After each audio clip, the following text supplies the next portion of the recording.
Members will now be recognized by order of seniority for 5 minutes of questioning, and an additional round of questioning may be called after all members have been recognized. I now recognize myself for 5 minutes of questioning.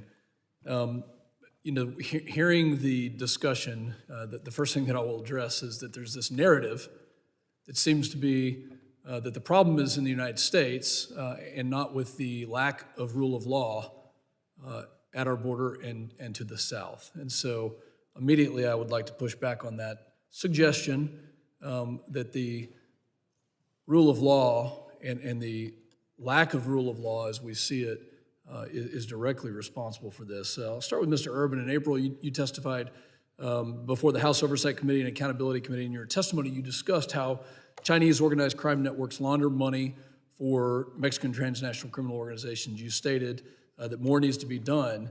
What steps can the U.S. take to undercut this budding relationship between the Chinese organized crime networks and Mexican TCOs? So it's twofold. One is certainly on the government law enforcement side. There's an opportunity to leverage data that's judicially acquired by law enforcement. One component or an access point or a weakness of Chinese organized crime is that you can pull that data in and map the network out, identify the targets that the government should go after in terms of prosecution. So that's on the government side. Also on the government side, we've used the term whole of government approach in the past. What I mean by that is using specific authorities that the government has that we can leverage to impact the Chinese money laundering network. For example, sanctions. For example, pulling visas of identified Chinese money launderers that we decide we're not going to prosecute. There's a limited amount of resources to prosecute high-value targets and leadership. So that's on the government side. On the private sector side, I think training, enhanced compliance at banks, financial institutions, wire remitters. This is an evolving threat, so I think there needs to be essentially a partnership to some degree with government and the private sector where we provide the intelligence, not sensitive intelligence, but the information that will allow them to enhance their compliance programs to impose what I call costs on Chinese money launderers, make it more difficult for them, whether again through government arrests and prosecutions or on the private sector side with compliance. Well, thank you, Mr. Urban. I'm hearing that strength works best when dealing with these thugs. And Ms. Ford, I'll go to you. This narrative that illegal immigration from some of my counterparts on the other side of the aisle has absolutely nothing to do, the wide open porous borders has nothing to do with the rise of transnational criminal organizations, the trafficking of drugs, the trafficking of people. You mentioned the 53 tragic deaths in the tractor trailer south of San Antonio. What is illegal immigration and the surge, over 5 million since Biden took office, doing to allow the flow of drugs and trafficking of people into this country? Thank you, Chairman Pfluger. A lot of people do say that the problem with legal immigration is sometimes we use the cartels as a guise to go after illegal immigration, right? But I would say two things about that. The problem is not about immigration. This is about border security and national security. And I also think that if people care about migrants, they should realize that the most inhumane thing that we can do to them is let things run the course that they're continuing to run.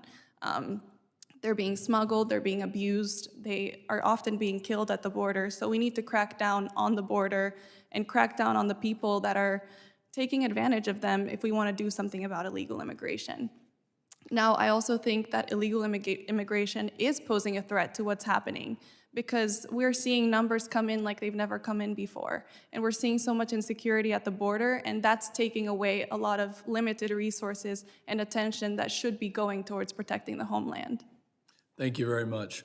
Mr. Farah, the evidence that links the Sinaloa cartel and Hezbollah has been well documented by the DOJ through arrests and indictments, and the relationship between the two organizations has fueled instability between Latin America and the Middle East for the last decade. Can you describe that relationship to us today?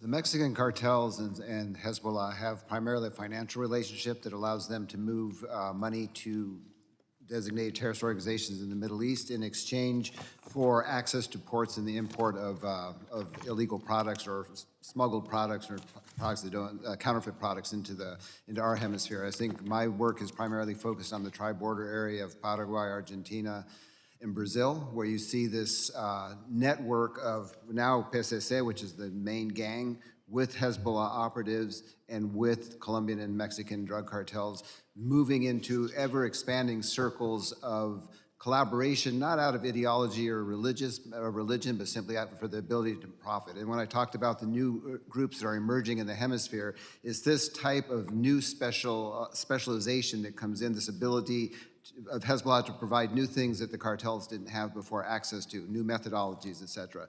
So I think that it's an economic relationship that is primarily going into different types of specialization, which is being harmful to the countries in place, as well as posing an increasing threat to the homeland.